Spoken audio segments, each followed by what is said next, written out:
Je vais parler de retrouver l'intuition. Pourquoi retrouver? Parce que l'intuition est l'ennemi de la pensée moderne.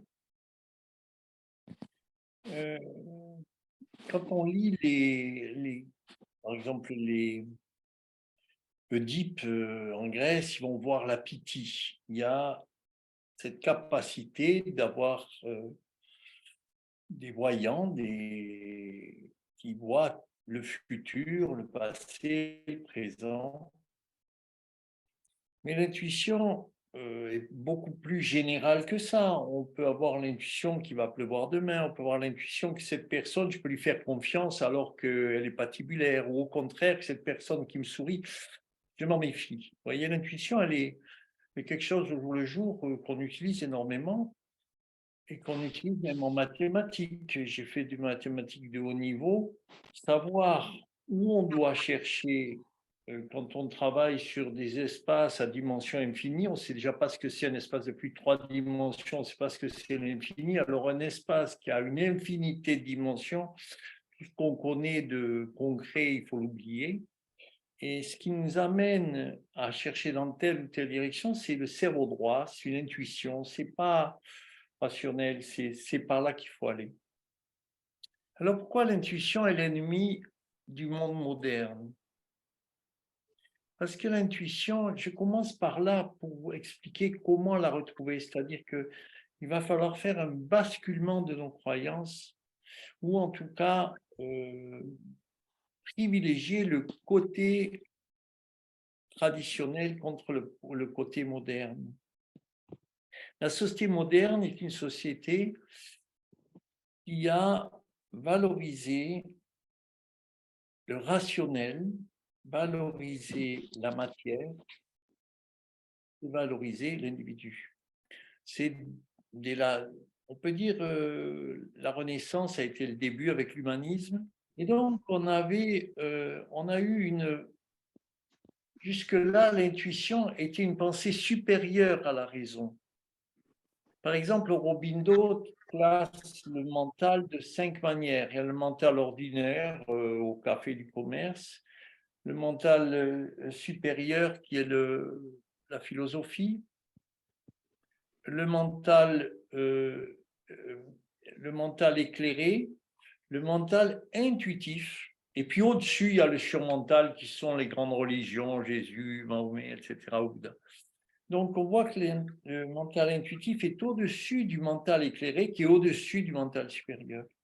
Mais c'est vrai pour Descartes. Il dit lui aussi que l'intuition est au-dessus. Mais le problème est qu'en désacralisant le monde, c'est-à-dire en quittant la métaphysique et en parlant de physique, on se retrouve dans un monde matériel, et ce monde matériel n'est plus guidé par un esprit, un grand esprit, un Dieu, le grand esprit des Indiens, le Dieu des chrétiens, le Brahma, tout ce que vous voulez. Mais va fonctionner de manière physique, non plus métaphysique, mais physique. La physique, elle agit à des logiques. Et ces logiques n'ont pas de prédestination, ni non plus le futur va être déduit du présent, etc.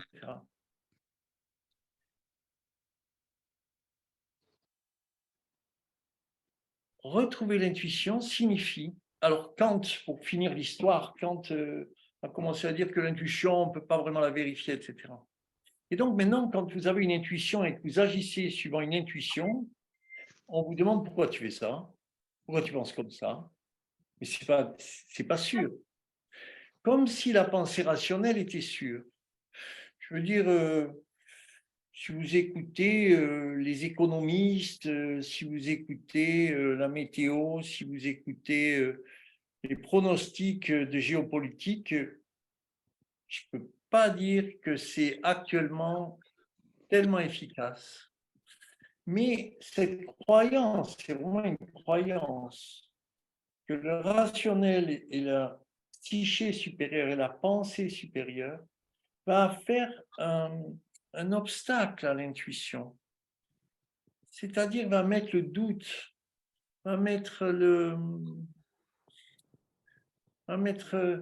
je dirais même plus que le mépris pour mes intuitions. Quand j'ai une intuition, oh, mais. Et si jamais elle se réalise, c'est un hasard, c'est une coïncidence, oh, c'est pas mal. Tiens, j'avais l'intuition, c'est une chance que ce soit fait comme ça. Ou plutôt, mais voyez, on n'est pas dans quelque chose qui est équilibré. On a une pensée moderne. La pensée moderne, c'est la matière, la pensée rationnelle et l'individu. C'est-à-dire que l'homme est au sommet avec sa pensée et sa raison pour gérer la matière. Donc, ça amène à notre société actuelle qui est poussée vers le plaisir et vers l'accumulation des biens. Revenir à l'intuition signifie qu'il y a une cohérence globale, non matérielle du monde qui m'entoure et que cette cohérence globale est supérieure à moi. C'est-à-dire, ce n'est pas moi qui peux le savoir, et ça m'est donné.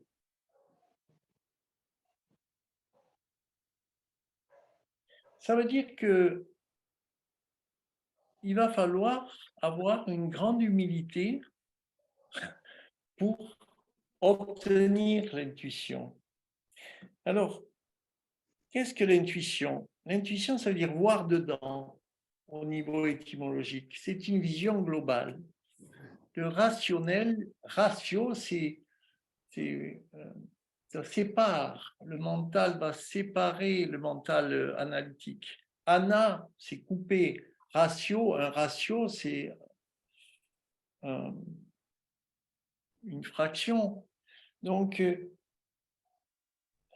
la déduction, elle va toujours trouver, une cause, un effet,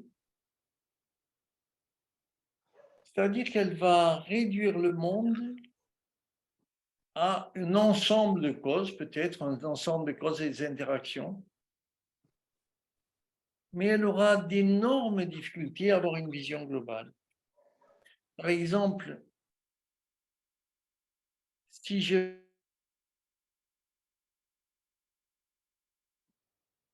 veux, un ami arrive et si je veux déduire de certains éléments qu'il est fait, que ce soit difficile, parce qu'il est possible qu'il sourie, qu'il soit actif, etc. Mais mon intuition peut dire, oula, il est au bout du rouleau. Pourquoi? Parce que ma perception, elle est incroyablement multiple. Le cerveau, au bout de 7 à 10 informations, il est saturé.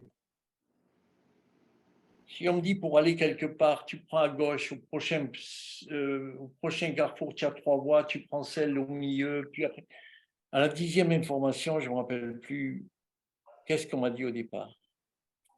Alors que l'impression, elle est infinie au niveau des informations.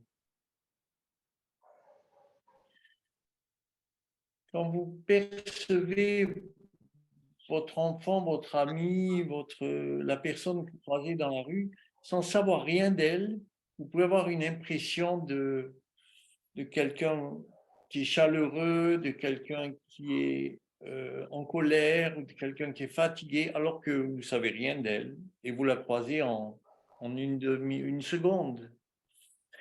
Donc, je veux différencier un petit peu impression et intuition, mais je suis en train de déclasser et de remettre à sa place la pensée rationnelle, qui est une très belle pensée, mais qui ne peut pas intégrer la globalité. Si vous voulez intégrer la globalité, il faut oublier le rationnel. Si vous regardez un paysage, un coucher du soleil, en analysant la couleur du soleil, quelle heure il est, etc., vous voyez rien de la beauté du coucher du soleil. Vous êtes obligé de passer en cerveau gauche, qui est un cerveau analytique, et vous ne voyez plus la globalité. Un peintre ne peut pas parler, sauf des grands génies comme Picasso, ne peut pas parler en peignant parce qu'il contemple et il n'analyse pas ce qu'il peint. Je me rappelle Braque qui disait, on me dit, vous avez peint un citron et une pomme, mais ce qui est entre la pomme et le citron, je l'ai aussi peint. Il peint aussi bien le vide que le plein. Il n'a pas de jugement sur ça, ça existe et ça n'existe pas. Il prend la globalité. Alors l'intuition, comment... Je vais d'abord donner un petit peu comment elle se manifeste. Alors elle se manifeste différemment suivant les personnes. Il y a des personnes qui sont plus kinesthésiques, qui vont plus avoir une impression physique. Il y a des personnes qui vont avoir plus une vision. Il y a des personnes qui vont avoir une pensée. Il y a des personnes qui vont avoir un son. Vous voyez, il y a des personnes qui vont avoir un rêve. Il n'y a pas, il n'y a pas une voie unique pour l'intuition. Mais ce qu'il y a de sûr, c'est que si la raison domine, on va se retrouver avec un obstacle pour l'intuition. Or, ce qui peut diminuer la raison, c'est la sensation ou le mouvement. Quand vous avez des pensées qui vous embêtent, si vous bougez ou si vous entrez dans la sensation, elles perdent du pouvoir. Donc, commencer à ouvrir à la sensation est un bon chemin. Mais quels sont les obstacles? Alors, j'ai commencé à en citer quelques-uns.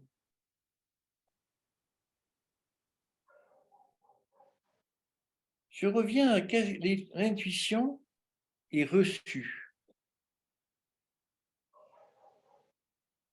L'intuition est reçue.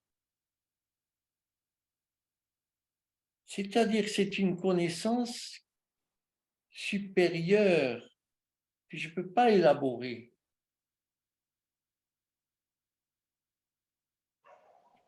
Par exemple, je peux avoir tout à coup la pensée de quelqu'un et à ce moment-là, le téléphone sonne. Et c'est cette personne. Je n'ai pas cherché, je n'ai pas analysé. Ça s'est passé. Mais je peux avoir aussi une sensation physique terrible que je ne comprends pas. Et quelques heures après, j'apprends que, par exemple, j'ai un choc à la tête et j'apprends que mon fils est tombé sur la tête. Et il y a une sorte d'information qui vient de manière inattendue. Mais ça peut être, par exemple, j'ai que des mauvaises nouvelles au niveau, au niveau de l'achat d'une maison, par exemple. Et j'ai l'intuition que je vais l'avoir quand même. C'est totalement en contradiction avec les faits qui se présentent. C'est-à-dire que là, le rationnel veut dire arrête tes bêtises.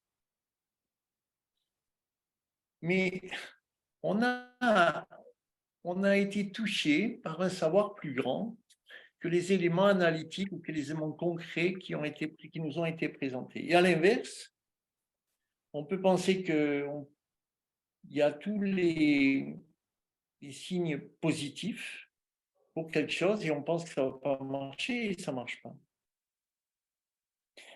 Alors, avant face de la pensée rationnelle et déductive et scientifique, qui est l'ennemi de l'intuition, et c'est un peu dramatique, je trouve que les psychothérapeutes veuillent être scientifiques, c'est-à-dire rabaisser leur niveau de savoir et leur niveau de connaissance, que la science est limitée. Kant lui-même le dit, bien qu'il ait exclu l'intuition. La science, ce qui est mesurable, c'est ce qui est matière. Comment mesurer la beauté de l'instant présent? Comment mesurer? Ah, on va mesurer le taux de sérotonine. Non, arrêtons les absurdités. Comment mesurer Kairos, ce temps? Il y a Chronos, le temps qui mange ses enfants, le chronomètre. Mais Kairos, le temps des coïncidences, le temps magique. Comment mesurer l'inattendu? Comment mesurer l'amour? Ah, combien il a d'ocytocine? C'est horrible. Non, c'est dramatique, mais parce que c'est une lutte contre la tradition, c'est une lutte sans être une lutte, c'est un chemin, on est dans le Kali Yuga, donc on s'éloigne de se déspiritualise, c'est quelque chose que les hindous mais les Grecs ou les Romains avaient décrit déjà il y a très longtemps.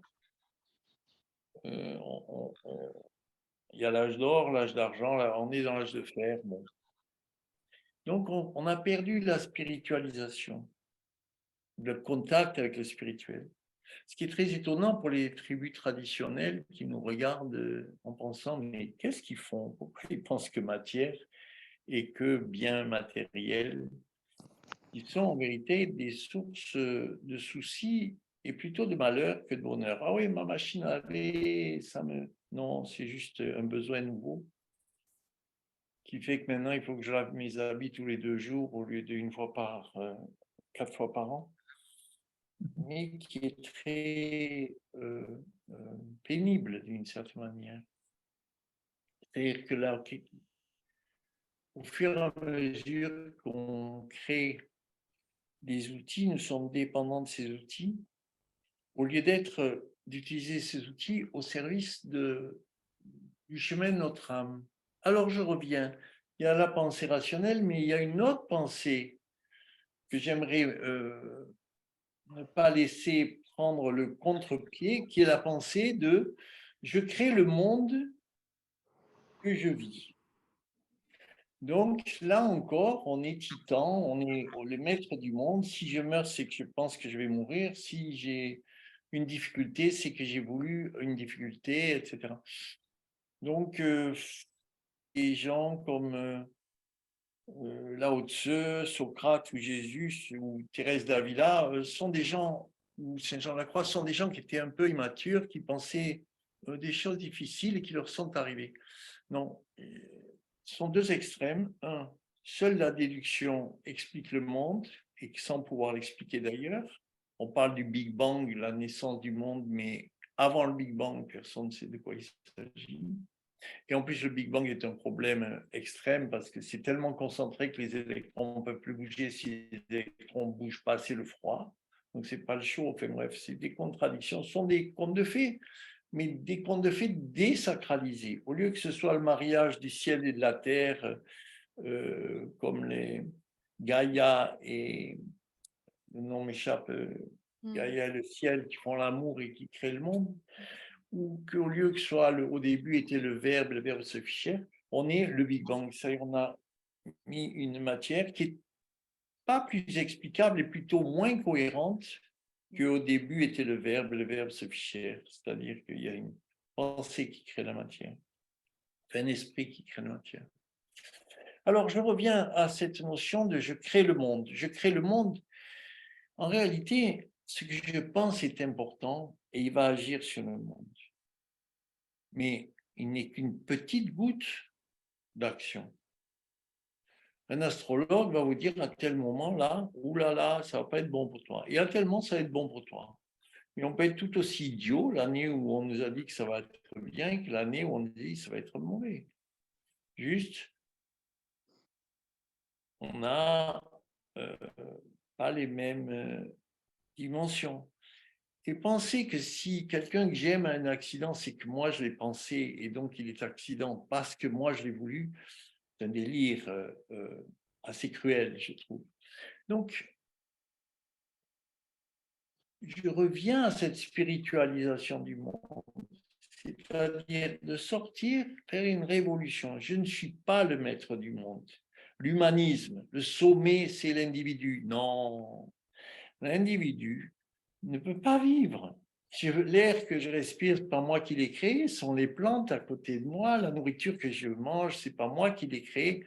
Quel est ce délire? Les naturalistes, la nature, on va protéger la nature ou l'exploiter, c'est le même face, c'est les deux faces de la même pièce. Nous sommes partie de la nature, nous sommes partie du grand tout, nous sommes partie de cette partie de grand savoir, du divin, d'un esprit supérieur, de Brahma, du grand esprit, de ce qu'on veut. Et cette partie, on peut la ressentir en nous, on peut le ressentir, ce qu'on appelle l'âme, cette partie-là. Mais aussi, on peut parler de l'enfant intérieur, on peut l'enfant lumière, on peut parler du moi profond, on peut parler de... Il y a plein de mots pour parler de ça. Et l'intuition va devoir laisser entrer ce message, cette connexion. Donc, pour laisser rentrer, il faut déjà pas être préoccupé. Si vous êtes préoccupé, c'est déjà tout occupé. Donc, il faut pouvoir retrouver l'intuition. La première chose, c'est d'arrêter d'être convexe, d'avoir un projet, de vouloir la solution. Mais c'est de se poser et de laisser rentrer. Combien de personnes ont décrit que dans le grand désespoir, quand ils ont tout lâché, ils ont dit j'y arrive plus, est venue une grâce, une évidence, une vision globale de tout. C'est quand ils ont dit j'en peux plus, j'y arrive pas. Bon, par exemple, un qui est fameux là, c'est Cartolé, mais, Einstein était en dépression, a voulu arrêter la physique. Quand tout à coup, il a vu la mécanique quantique, la relativité, la théorie de la relativité, au lit depuis 3 jours, il n'en pouvait plus. Il était là, j'arrête la physique. Ah, ça lui vient. Donc, je ne dis pas qu'il faut être en dépression ou en effondrement, mais je veux juste dire que la tension vers un but a déjà coupé les écoutilles.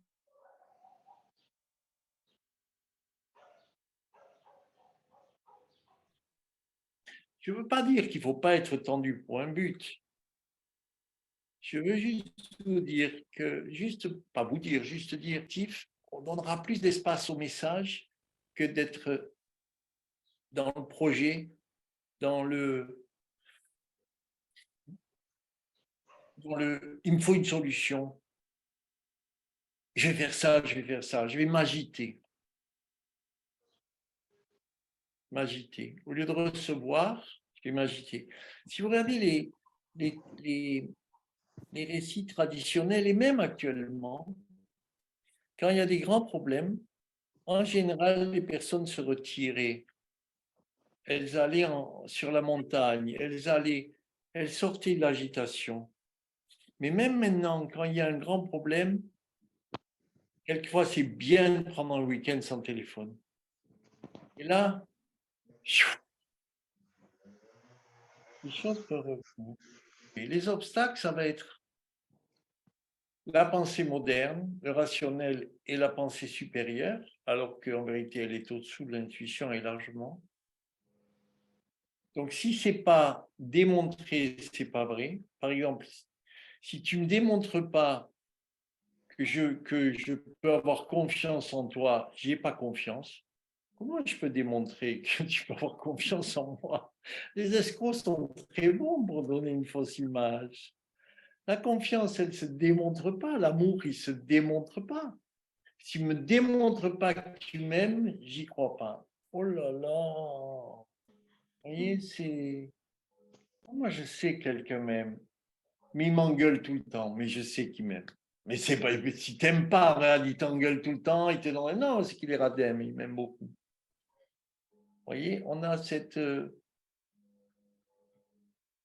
connaissance comme ça. Là, donc, se devenir concave et non pas convexe, devenir tranquille et non pas préoccupé, devenir en écoute et non pas en tension vers la solution, et surtout accepter l'incohérent et l'inattendu. L'intuition peut confirmer le rationnel, mais quelquefois l'intuition vient exploser la pensée absolument logique. C'est-à-dire, tout me dit qu'il faut que j'évite d'aller là, et mon intuition dit va. Ou tout me dit tout va bien, et mon intuition dit il faut que je fuis. Vous voyez, cette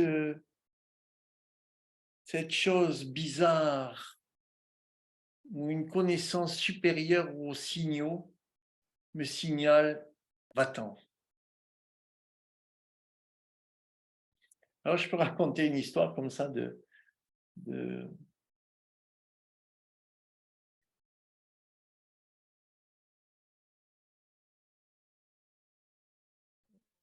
une personne s'est perdue dans la forêt, dans l'Amazonie. Elle avait une tente toute seule, puis elle part et elle s'est perdue. Et t'as dit, oh là là. Et l'Amazonie, c'est pas le petit bois d'à côté, hein.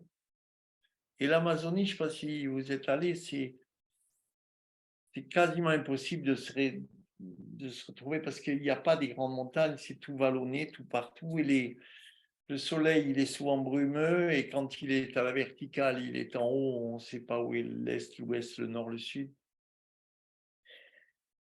Et tout à coup, elle dit, il faut que je retrouve. Et elle dit, à gauche, à droite, à droite, à gauche. Et au bout de quelques minutes, elle est tombée sur sa tente. Elle a retrouvé sa tente. Il y avait 99% de chances qu'elle soit perdue, même plus que ça. Là, la confiance dans une sorte de guidance intérieure l'a ramenée à sa tente.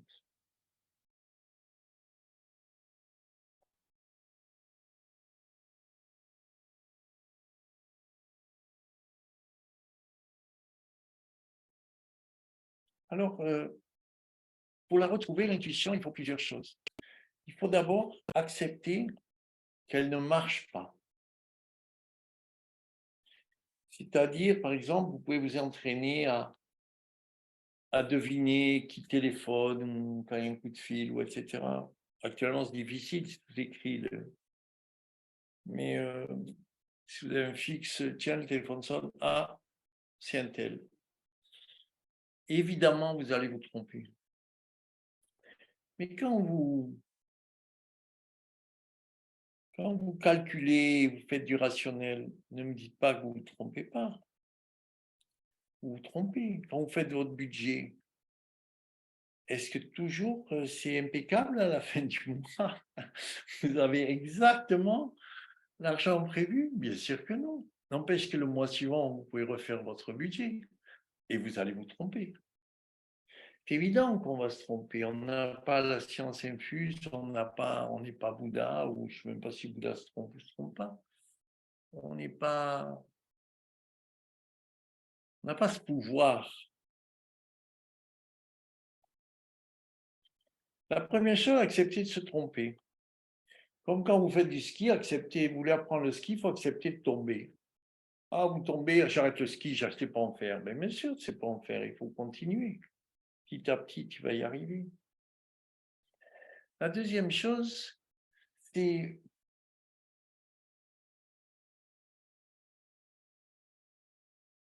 vraiment accepter, comme j'ai dit, l'inattendu ou l'incohérent. Alors, quand vous avez une pensée tout à fait incohérente, je trouve intéressant, moi, non, j'y reviendrai tout à l'heure. Donc, accepter l'incohérent. Le doute est intéressant dans la vie. Il ne faut pas être toujours sûr de tout. Mais le doute peut être un piège terrible. C'est-à-dire que dès que j'ai une intuition, je doute. Alors l'intuition, elle ne va pas rester. L'intuition, elle est fugitive, c'est un message comme là. J'ai un ami qui est J'ai un ami qui est guérisseur. Quand je lui parle d'une personne, il a immédiatement des choses qui appellent des. Il faut qu'il les note parce que ce qu'il entend là, il ne le entendra plus. Ça ne. C'est d'une fois, pas deux. Vous voyez, les messages comme ça, c'est pas des campagnes publicitaires, ce sont des flashs. Donc le doute, il peut écraser l'intuition. L'intuition, elle est sensible, elle n'est pas solide, elle est fine. Alors, ce qui va aussi favoriser, c'est de lâcher la compréhension mentale. C'est-à-dire, mais non, ça va se passer comme ça. Alors là, si je sais déjà tout, il n'y a pas de place pour l'intuition. Et même si elle est forte, quelquefois je prends un exemple, quelquefois on a une impression forte, mais quand même on se dit, mais non, c'est tort. C'était en 99, il y a eu une immense tempête qui a fait Bayonne, Cahors, comme ça, qui est partie de Bayonne et qui est remontée vers le nord à Cahors. Et nous, on devait aller à Bayonne en voiture. Et on part de Montpellier, non pas de Montpellier, j'habite à 35 km sur l'autoroute qui monte vers Clermont-Ferrand. Et je dis à mon épouse,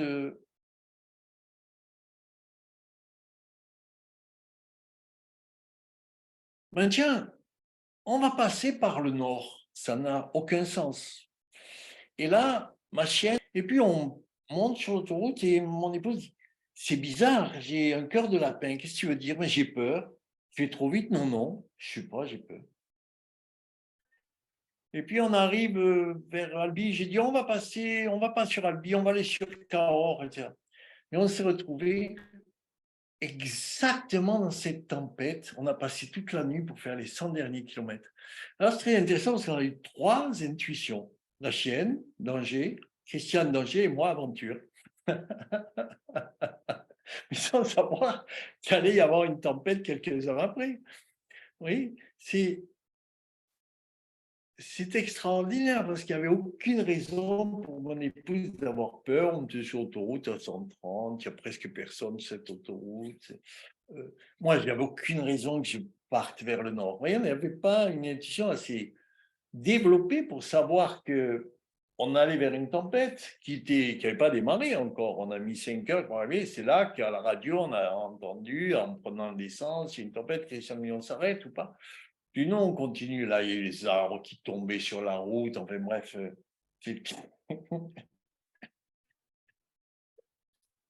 c'était extraordinaire. Voilà. Ce que je veux dire par là, c'est que la sensation et le message est quelquefois pas compréhensible. Il faut commencer à apprivoiser le dictionnaire. Par exemple, j'avais une amie thérapeute, chaque fois qu'il y a de la perversion, elle se mettait à éternuer. Donc, quand elle éternuait avec un nouveau patient, elle dit, il y a de la perversion. C'était un décodage. Perversion, j'éternue. Allergique. Atch. Et enfin, une dernière chose, je trouve important d'entrer dans la sensation, même si les personnes, par exemple les personnes qui sont schizoïdes, on appelle, c'est-à-dire qui sont hors d'elles plutôt que dedans en elles, ont souvent des très grandes intuitions. Mais je trouve intéressant d'entrer dans la sensation, mais la sensation générale, pas la sensation du, spécialement du cœur ou de tel sens, mais plus de s'incorporer, de rentrer dans le corps. Voilà, je crois que je vous en ai dit pas mal. Je reviens au final accepter que ce savoir est au-delà de mon savoir. Intuition, c'est voir dedans, étymologiquement. C'est une vision globale. C'est un message divin. On peut voir le futur, on peut voir la réalité de l'autre, on peut voir ce qui apparaît, on peut ressentir ce que quelqu'un vit à 1000 kilomètres. On peut, voilà, on peut dire ah c'est les transmissions de pensée, ah mais le futur c'est difficile de. J'ai une amie, elle a vu l'accident d'un ami à elle et 3 jours après, quand elle est allée voir, l'ami a eu l'accident. C'est exactement ce qu'elle avait vu comme paysage, oui. Donc, transmission de pensée, de qui, de quoi, il y a, on est dans un savoir qui est beaucoup plus par-delà le rationnel et le causal.